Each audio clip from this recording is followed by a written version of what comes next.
오늘 함께 나눌 말씀은 고린도전서 15장 19절과 20절, 우리 같이 한 목소리로 읽도록 하겠습니다. 만일 우리가 그리스도 안에서 가진 소망이 이 세상의 생명뿐이면 모든 사람들 가운데 우리가 가장 불쌍한 사람들일 것이다. 그러나 이제 그리스도께서 죽은 사람들 가운데서 다시 살아나셔서 잠자는 사람들의 첫 열매가 되셨습니다. 아멘. 할렐루야. 오늘은 부활주일입니다. 지난 한 주간 묵상을 통해서 읽고 들으셨겠지만 예수님은 제자들에게 배신을 당하셨고 사람들에게 온갖 수치와 모욕을 당하셨습니다. 그리고 마침내 십자가에 달려 죽으셨죠. 그리고 죽으신 지 3일 만에 부활하셨습니다. 우리가 너무나 잘 아는 성경에 나타난 진리입니다. 많은 사람들이 부활절이 되면 부활절에 대해서 한 손에 계란 하나 들고 부활절이다 라고 얘기합니다. 오늘 부활절이야. 그런데 여러분은 이 말씀을 읽으며 또 이 말씀 부활의 얘기를 들으며 어떤 생각을 하십니까? 과연 부활을 진실로 믿으면서 말하거나 듣고 계십니까? 저는 여러분들을 비난하기 위해서 이런 질문을 던지는 게 아니에요. 아주 보편적이고 타당한 의문에 대해서 얘기하는 거예요. 예수님이 부활하신 지 2000년이나 지났습니다. 지금까지 예수님 말고 죽었다가 살아났다고 하는 사람은 아무도 없고, 소문에 들리기에 죽었다가 살아났다 하는 사람도 지금까지 살아있는 사람은 아무도 없습니다. 과학기술이 엄청나게 발달하고 최첨단을 걷는 현대 과학으로도 설명할 수 없는 일이 바로 부활이죠. 그러니 부활은 고대 이야기일 뿐 당시 중동 근방의 종교에서 흔히 등장하는 신화와 닮았다라고 얘기할 뿐 별로 대수롭지 않게 여기는 것이 지극히 상식적인 것 같습니다. 더 현실적으로 보면 설령 예수께서 부활을 하셨다 하더라도 당장 나의 삶과 무슨 상관인가? 이런 식으로 물어볼 수 있습니다. 그러니 부활을 대수롭지 않게 여기는 게 어쩌면 당연해 보입니다. 부활절을 맞이한 우리 크리스찬, 특별히 우리 동행교회 성도들, 우리는 이런 부활의 관점에 대해서 어떤 태도를 취하고 있을까요? 누군가가 우리에게 부활에 대해서 묻는다면 여러분은 뭐라고 대답하시겠습니까? 정말 부활이 종교적 이벤트이거나 과거의 이야기에 불과한 것일까요? 그리고 과연 부활은 우리 삶에 실제적으로 어떤 영향을 끼치고 있는 것일까요? 오늘 읽은 본문의 배경이 되는 2000년 전 고린도 교회, 바울의 편지를 보면 당시 고린도 교회도 이와 비슷한 신앙적 문제에 직면하고 있었다는 것을 알 수 있습니다. 사도 바울이 고린도 교회 편지를 쓸 때 12절의 말씀처럼 그리스도가 죽은 사람들 가운데서 살아나셨다고 전파되고 있는데, 왜 여러분 가운데 어떤 사람은 죽은 사람의 부활이 없다고 합니까? 누군가 죽은 사람이 다시 살 수는 없어 라고 얘기하고 다닌다는 거예요. 근데 바울은 이 질문에 엄청난 고통과 책임감을 느끼고 있었습니다. 그래서 이 문제를 해결하기 위해서 15장 전체를 부활에 대한 그 간절한 마음을 담아 설교를 하고 있는 거예요. 15장은 이 편지를 읽는 사람들에게 부활이 없다고? 부활이 없다고 얘기하는 사람들에게 묻는 거예요. 부활이 없다고? 안 믿겨진다고? 나는 오히려 그렇게 생각하는 너희가 믿겨지지 않는다. 그리스도인이 돼가지고 우리의 신앙에서 부활을 빼면 뭐가 남느냐라고 묻는 거예요. 우리 신앙의 모든 것이 부활에 달려있다라고 얘기하고 있는 게 고린도전서 15장의 메시지입니다. 바울은 15장 13절부터 19절까지 다 if절이 나와요.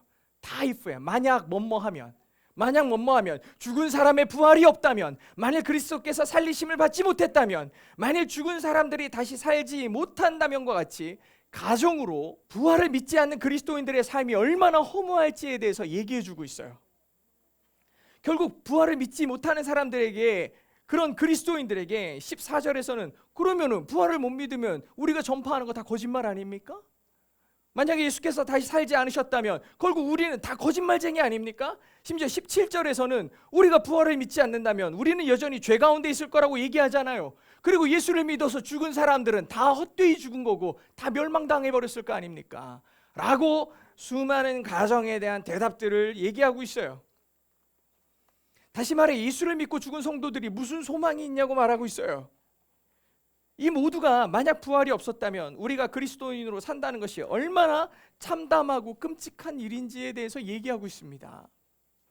19절에서는 이에 대한 결론처럼 말하는 게 뭐냐? 같이 읽겠습니다. 시작. 만일 우리가 그리스도 안에서 가진 소망이 이 세상의 생명뿐이면 모든 사람들 가운데 우리가 가장 불쌍한 사람들일 것입니다 라고 되어 있어요. 바울은 만약 크리스찬으로서 부활을 믿지 않는다면 정말 비참한 인생을 살고 있을 거라고 단언하고 있어요. 부활이 없는 크리스찬은 이 땅의 삶 너머에 영원한 소망이 없는 사람 아닙니까? 소망이 없는 사람이에요. 죄와 죽음의 권세 아래 묶여가지고 세상의 죄에 얽매여가지고 꾸역꾸역 세상을 살아나가고 있을 뿐이라는 거예요. 그러고 나서 죽어버리면 허무하게 사라질 존재에 불과하다는 거죠.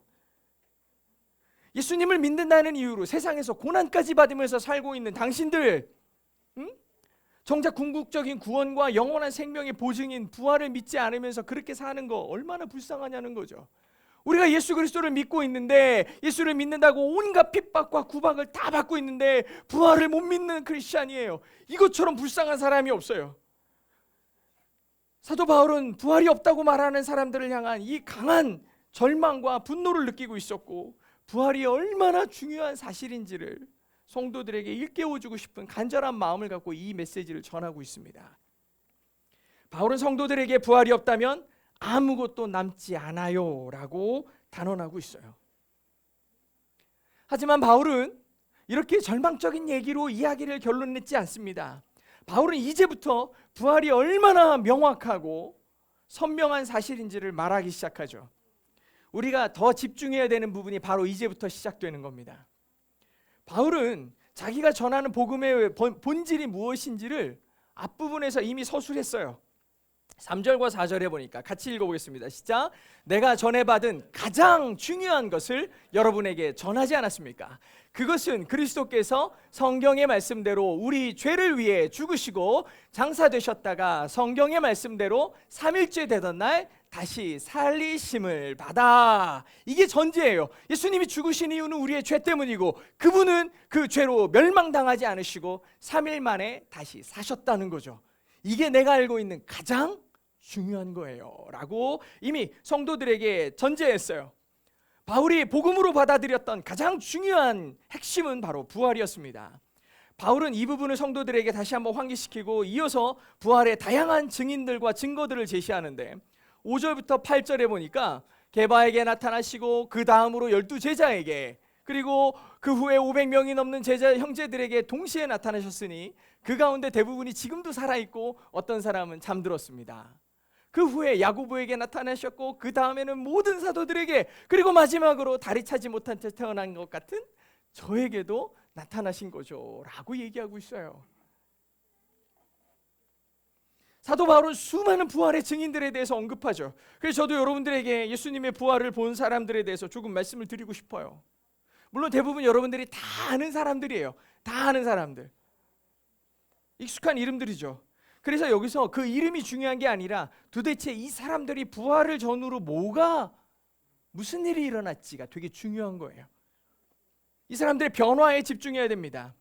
왜냐하면 이 사람들은요, 누구보다 예수님의 부활을 믿지 않았던 사람들이기 때문에 그래요. 이게 아주 중요해요. 마태복음 28장과 누가복음 24장에 여인들이 등장합니다. 이 여인들의 이름은 다 마리아예요. 우리 교회도 마리아가 있지만 다 마리아예요. 마리아들이 있어요. 이 여인들이 등장해요. 이 여인들이 부활의 아침 일찍 무덤으로 달려갑니다. 아침 일찍 달려가요. 왜요? 안식일이 지나고 나고 예수님이 그 무덤 안에 있는데 시체가 썩는 냄새가 나잖아요. 누가복음에 보면 향품을 들고 갔다 그랬어요. 무덤으로 갔대요. 향품을 왜 들고 갔겠습니까? 이 썩는 냄새가 진동할 테니 향품을 발라 그 썩은 냄새를 조금이라도 감하려고 애썼던 거죠. 여인들이 부활절 아침에 무덤에 갔던 이유는 예수님의 시체의 썩는 냄새를 가리기 위함이었어요. 즉 예수님의 부활은 상상도 못하고 있었던 거예요. 부활을 믿지 않았어요. 누가복음 24장에 나오는 엠마오로 가는 두 제자를 생각해 보십시오. 그 사람들이 왜 고향으로 가고 있어요? 예수님이 죽었다고 생각했기 때문이에요. 아유, 우리 스승님 돌아가셨네 하고서 고향으로 가고 있어요. 그런데 누가 나타나요? 누가 나타나서 얘기하면서 왜 이렇게 힘이 없어요? 왜 어디 가고 있어요? 우리 선생님이 돌아가셨대요. 그분하고 가는 내내 이야기를 나누고 심지어 그분과 밥을 먹기까지 그분이 예수님인 줄 몰랐대요. 아니 어떻게 예수님의 제자인데 이 사람들이 모를 수 있어요? 왜 그랬을까요? 살아났을 거라고 상상을 못하니까 그러는 거예요. 그분이 다시 사셨을 거라고 상상을 못하니까 나와 밥을 먹기 직전까지도 그분이 예수님인 줄 조금도 상상할 수 없었던 거예요. 요한복음 20장의 도마는 어떻습니까? 예수님의 제자 아니에요? 다른 제자들이 다 예수님이 다시 사셨다고, 예수님이 다시 사셨어 라고 얘기하는데 도마만 뭐라고 그래? 못 믿겠대요. 못 믿겠대요. 나는 그분의 창자국에 내 손을 넣어야지 내가 믿을 것 같아. 그때까지 안 믿어요. 안 믿어요. 도마는 제자였어요. 그런데도 안 믿어요. 그렇다면 제자들은 처음부터 믿었느냐? 아니요. 로마가 예수님을 죽이고 난 다음에 로마는요, 어떤 추종자의 리더가 죽으면 그 추종자들도 다 죽이는 게 법이에요, 법. 그러니 예수님의 제자들이 다 터져서 도망가가지고 숨어 있는 거예요. 예수님이 십자가에 달려 죽으시고 이 안식일이 지난 그 다음날 다 제자들이 모여가지고 다 문을 꼭 틀어 잠그고서 있는 거예요. 큰일 났다. 우리 잡혀서 죽으면 어떡하지? 예수님이 부활하실 거라고 1도 생각하지 못하고 그냥 문을 잠근 채 숨어 있을 뿐이었어요. 모두 불신과 두려움과 절망에 사로잡혀 있었죠. 그러던 그들이 예수님을 만납니다. 예수님을 만나요. 여러분 반응을 생각해 보세요. 예수님 만났을 때 무슨 생각이 들었을까요? 놀래겠죠. 당연히 놀래죠. 당연히 죽은 줄 알았던 그분이 살아계시니 얼마나 놀래겠냐고요. 깜짝 놀랐을 거예요. 당신이 정말 예수님이 맞습니까? 전혀 예상치 못했던 일이 일어났어요. 자기들이 똑똑히 두 눈으로 예수님이 창에 찔려서 못에 박혀서 물과 피를 다 쏟고 정말 죽으시는 모습, 그리고 그분의 장야 지내는 모습을 다 지켜봤던 사람이에요. 그렇게 완전히 죽은 예수 그리스도가 자기 앞에 살아계심을 봤으니 얼마나 놀라겠냐고요. 놀란 다음에 반응이 뭘까요? 당신이 진짜 예수님이시군요. 지금까지 수차례 얘기하셨던 부활이 진짜 이루어졌군요. 감격이 시작돼요. 그리고 내가 너무 사랑하는 예수님이 나와 함께 살아계심을 보며 기뻐하겠죠. 기쁨과 감격이 그들의 삶을 덮기 시작합니다. 그리고 나서 정말 부활하셨군요. 이 부활에 대한 믿음으로 신앙을 고백하죠. 인생의 드라마틱한 역전이 일어나는 순간입니다. 의심이 확신으로, 두려움이 용기로, 절망이 소망으로 변하게 된 가장 핵심적인 사건, 바로 예수 그리스도의 부활입니다. 이 변화는 단순히 사람이 뭔가를 보고 깜짝 놀라서 감정적으로 감격한 게 아니에요. 누구보다 절망하고 있던 사람들에게 일어난 성령의 역사입니다. 죽었던 자를 살리시는 하나님의 전능하신 능력, 곧 부활하신 예수 그리스도의 생명의 역사가 그들 안에서 작동하기 시작한 거죠. 바울은 이 모든 말들의 결론으로 20절에서 뭐라고 하느냐? 아주 감사한 일이 일어나죠. 20절 같이 읽겠습니다. 시작. 그러나 이제 그리스도께서 죽은 사람들 가운데서 다시 살아나셔서 잠자는 사람들의 첫 열매가 되셨습니다. 아멘. 바울은 12절부터 19절까지 만약에 부활이 없다면 사람들이 늘 생각하고 있고 부활을 의심하는 사람들이 늘 갖고 있던 크리스천의 절망적인 상태에서 반전을 일으켜요. 그러나 이제 오늘 영어 성경에는 but in fact라고 돼 있어요. 그런데 옛날 성경에는 but now라고 돼 있어요. 이제 그러나 이제 우리에겐 놀라운 일이 일어납니다. 지금 고린도 교회에서 성도들 사이에서 일어나고 있는 이 비참한 가정법들을 끝내는 말 but now예요. 예수 그리스도, 그분은 실제로 죽은 자들 가운데서 살아나신 거죠. 더욱이 부활하신 예수님은 잠자는 사람들의 첫 열매가 되셨다라고 선언하고 있어요. 첫 열매, the first fruits. 사람들이 농사를 짓고 열매 농사를 지으면 제일 먼저 드리는 것이 the first fruit이에요. 그 얘기는 뭐냐? 이후로 얻어질 것들도 하나님께서 보장하신다는 얘기예요.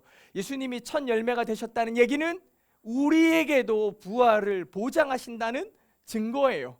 그분이 첫 열매가 되신 것, 그리고 우리 역시 부활의 열매로 거두실 것을 보장하고 계십니다. 바울의 이 선포는 부활이 과거가 아니라 지금도 여러분들의 삶 가운데 일어나고 있고 앞으로 예수 그리스도를 구주로 믿는 모든 자들에게 일어날 소망인 것을 선언하고 있는 거죠. 오늘 이 설교의 제목이 He is Risen입니다. Risen은 rise의 과거 분사형인데 아까 전에 처음에 저희가 교회 이 오프닝에 떠있던 부활절에 보면 has risen이라고 써놨어요. 이거는 현재 완료형 아닙니까?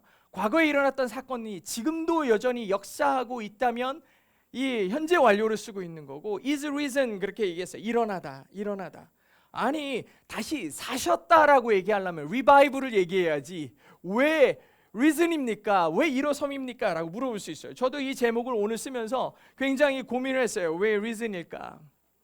예를 들어서 물에 빠져 있던 사람이 물에 오랫동안 빠져 있어서 거의 정신을 잃고 호흡이 멈췄다면 빨리 끌어내가지고 물을 뱉게 만들고 인공호흡을 해서 살리지 않습니까? 소생시키는 거예요. 다시 살리는 거죠. 이건 리바이브라고 할 수 있어요. 하지만 그가 여기서 다시 살았다고 영원히 사는 걸 보장하진 않아요. 나사로가 무덤에서 나와가지고 살게 됐어요. 그런 순간에도 예수님이 다시 소생시키셨어요. 하지만 그도 역시 결국엔 죽습니다. 하지만 예수님의 부활은 차원이 달라요. 부활이라는 뜻으로 쓰인 헬라어는 아나스타시스라는 단어를 쓰는데 이 단어의 원래 뜻은 다시 일어서답니다. 우리가 부활이라고 하는 명상이 resurrection 할 때도 rection이라는 단어는 곧바로 일어서다예요. 똑바로 서다라는 뜻이에요. 우리 이렉투스라는 말 쓰잖아요. 즉 부활이라는 말은 다시 삶이 아니라 일어섬을 의미하고 있어요. 예수님은 단순히 죽기 전의 상태로 돌아간 게 아니에요. 예수님은 죽음을 완전히 정복하고 다시는 죽지 않는 영원하고 영광스러운 몸으로 변화되어 하나님의 주권으로 일으켜진 겁니다. 무덤의 권세를 깨뜨리고 승리하신 상태가 바로 He is risen이죠. 그건 죽음을 이기시고 영원한 생명과 승리의 상태에 계심을 선포하는 겁니다. 그럼 왜 이게 중요하겠습니까? 만약 예수님의 부활이 단순한 소생이었다면 결국 그분도 죽음을 맞이했을 거고, 그러면 결국에 다시 죽음은 우리에게도 다시 삶에 대한 소망이 없는 거예요. 결국 죄의 문제, 죄의 삭은 사망인데 또 그에게도 사망이 역시 닥쳤다면 우리의 죄의 문제는 전혀 해결되지 않는 거거든요. 그런데 그는 다시 죽지 않았어요. 그는 일어섰어요. 그는 부활하셨죠. 다시 일어서신 부활의 예수님은 죽음이 더 이상 그를 붙잡을 수 없음을 확인해 주셨고 죄와 사망의 권세를 완전히 짓밟고 승리하셨다는 것을 확정해 주셨어요. 이것이 우리가 믿는 부활의 핵심입니다. 우리가 맞이할 부활도 이와 마찬가지예요. 예수님은 20절 이후로 부활을 확신하는 사람들에게 일어날 삶의 변화와 그들이 갖게 될 능력 그리고 영원한 소망에 대해서 이제 설명하기 시작합니다. 무슨 일이 일어나는지 아십니까? 부활을 믿는 사람들에게 무슨 일이 일어나는지 알아요? 이렇게 얘기합니다. 우리도 처음에 가졌던 의문 아닙니까? 2000년 전에 다시 살아나신 예수님의 부활이 지금 오늘을 살고 있는 나와 무슨 상관입니까? 라고 질문할 수 있잖아요. 부활은 그저 과거의 역사적 사건에 그치는 것이냐? 아니다. 바로 지금 우리 삶에 실제적으로 변화와 능력을 주는 놀라운 진리라는 것을 우리는 새겨야 돼요. 우리는 교회를 다니고 있고 오늘 부활절이라고 나와가지고 계란을 까먹고 우리가 부활하셨습니다 이렇게 뜨겁게 찬양하고 노래했는데 과연 부활이 나와 무슨 상관이냐라고 물어보면 대답을 못하는 게 말이 되겠냐고요. 21절부터 시작되는 내용을 한번 잘 살펴보셔야 돼요. 21절부터 보면은 아담으로부터 이야기가 시작됩니다. 아담으로부터 시작된 죄의 사슬을 주님이 끊으시죠. 아담이 범죄함으로 들어온 죄, 그 죄로 인해 모든 인류가 온 세상이 죽음을 맞이해야만 하는데 예수님께서 부활의 능력으로 그 죽음을 이겨버리신 거예요. 이제 예수 그리스도 안에 있는 사람들은 더 이상 죄의 종이 아니라 의의 종이 된 겁니다. 이제부터 우리가 사는 방식은 죄의 방식이 아니라 의의 방식으로 살아갈 수 있는 능력, 곧 죄를 이기고 하나님께서 기뻐하시는 삶을 살고자 하는 거룩한 소망이 우리에게 생기기 시작한 거예요. 우리가 예수로 살게 되는 것이 소망이 된 거예요. 하나님께서 짓밟으실 대상은 우리가 아니라 사탄이었어요. 진정한 죽음은 우리가 아니라 우리의 원수인 사탄의 몫이었어요. 죽음의 권세가 깨졌기 때문에 우리는 더 이상 죽음을 두려워할 이유가 없는 거예요. 이 땅에서의 삶이 전부가 아니라 부활을 통해 영원한 생명과 영광으로 이어질 것이라는 확신 속에서 우리는 세상의 가치에 매몰되지 않고 하나님의 뜻대로 살아갈 용기를 얻게 된 겁니다. 얼마나 감격입니까? 죄와 사망의 권세로부터 자유해진 우리가 이제 가져야 될 유일한 것은 영원한 생명에 대한 소망, 하나님 나라의 소망뿐이라는 거예요. 이것이 진정한 승리를 소유한 크리스찬의 삶의 스타일이에요. 예수님을 믿는 사람은 이제 부활로 연결되기 시작한 거예요. 아니, 연결되어졌어요. 그래서 우리는 예수님께서 부활하신 주일을 이렇게 기억하고 예배하는 거 아닙니까? 우리는 옛사람의 습관들, 구습들을 버리고 이제 새 사람이 되어서 살고 있어요. 탐심, 불평, 미움, 분노 대신에 이제 하나님이 우리 안에 허락하신 사랑과 용서, 감사와 화평이 우리의 삶을 채워가기 시작하는 것, 그것이 부활로 인해 변화된 우리의 삶인 것입니다. 비록 세상을 살고 있기 때문에 이전과 같은 고통과 아픔이 계속될 수도 있죠. 그럴 수도 있어요. 하지만 우리는 이제 끝을 아는 성도가 된 거예요. 죽음은 어떻게 될지 몰라, 내 인생이 어떻게 될지 몰라가 아니라 이제 우리는 아는 사람들이에요. 그 마지막을 아는 사람들, 그 마지막을 아는 사람들은 절망이 우리 삶의 결국인 줄 알고 사는 사람들과 차원이 다른 인생을 사는 거예요. 우리는 인생이 어떨지 모르겠어요. 힘들고 어려울지, 내가 사는 날 동안 어떨지 몰라도 결국은 소망인 거예요. 결국은 하나님의 나라인 거예요. 우리가 맞이할 우리의 삶의 본질은 예수 그리스도의 부활이 우리에게 준 선물인 영원한 나라, 영원한 소망, 영원한 생명. 그렇기 때문에 우리가 부활의 소망을 안고 살면 고난을 견딜 힘이 우리 안에 충만해지는 겁니다. 그렇게 이긴 삶을 살게 하신, 우리의 승리의 삶을 살게 하신 예수 그리스도의 부활을 늘 기억하며 부활의 증인이 되어 우리가 만나는 사람들마다 너의 삶이 궁금해지고 너희의 인생이 이렇게 열정적인 이유를 묻는 사람들에게 우린 예수 그리스도의 부활을 자랑하는 거죠. 그래서 이런 사람들이 부활의 증인인 거예요. 봤어가 아니라 부활로 사는 사람들이죠. 내가 부활로 살아, 이게 증인이에요. 예수 그리스도의 부활이 나에게 영원한 생명을 주셨어, 그게 증인이죠. 내가 살았거든요. 이게 얼마나 큰 기쁨과 감격인지 바울은 숨기지 않아요. 죽음이 얼마나 두려운 대상입니까? 세상에 죽음보다 두려운 게 뭐가 있겠어요? 근데 바울이 죽음에 대해서 얘기하는 거 볼까요? 54절과 55절에 보니까 같이 읽어보겠습니다. 시작. 이 썩을 몸이 썩지 않을 것을 입고 이 죽을 몸이 죽지 않을 것을 입을 때는 기록되어 있는 이 말씀이 이루어진 거죠. 사망이 삼켜져 승리를 얻었도다. 사망아, 네 승리가 어디 있느냐? 사망아, 내 독침이 어디 있느냐? 사망이 끊임없이, 너 죽을래? 너 이렇게 하면 죽어? 끊임없이 우리를 찔러대고 나를 짓밟았던 그 사망에 대해서 선포하는 게 뭐예요? 너 뭐냐? 아무것도 아니네. 나를 그렇게 괴롭히던 그 두려움의 독소들은 어디 있느냐? 이제 우스워진 거예요. 죽음이 바울을 어떻게 할 수가 없는 거예요. 이게 우리 그리스도인의 공통된 고백이 되는 거예요. 세상이 나를 죽이겠다고 덤벼도, 그래서 죽음이 무섭지 않은 사람, 두려움이 없는 사람들, 얼마나 담대한 선포입니까? 우리가 그리스도인이라면 이런 도전을 할 수 있는 능력이 덧입혀져야 된다는 거예요. 사랑하는 성도 여러분, 우리는 불신의 시대를 살고 있어요. 과학과 기술이 발달하면서 자기 눈에 보이지 않고 증명되지 않은 것들에 대해서 불신이 더 커지고 있어요. 난 못 봤어, 나는 안 믿을 거야. 얼마나 세상에 많은 사람들이 이런 얘기를 합니까? 증명되지 않은 것들에 대한 불신이 우리 삶에 더 가득해요.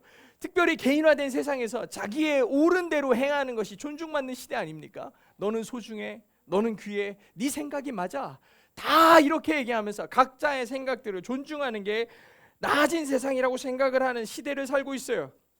이런 시대의 최고의 불행은 예수님에 대한 불신입니다. 특히 부활에 대한 불신은 이루 말할 수 없이 고통스럽고 안타까운 게 사실이죠.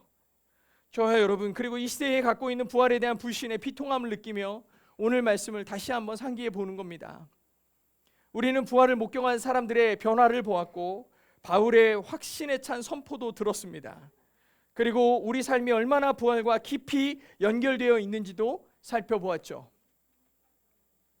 이제 여러분들의 차례입니다. 여러분들은 부활을 어떻게 받아들이시겠습니까? 아직도 과거의 이야기쯤 하나로 그래 나도 알고 있는 얘기야 라는 것으로 그치겠습니까?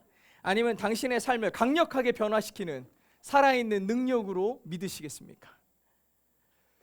아직도 주저하는 마음이 있다면 조금도 미루지 마시고 지금 당장 부활하신 예수님을 여러분의 구주와 주님으로 받아들이시길 축복합니다.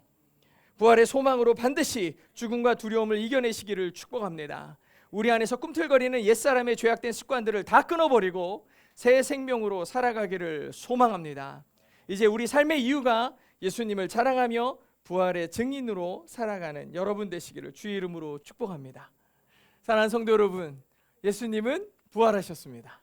He is risen. 우리 안에 예수 그리스도가 사실 때 이 진리가 당신의 삶을 영원히 변화시키는 것입니다. 그런 여러분 되시기를 축복합니다.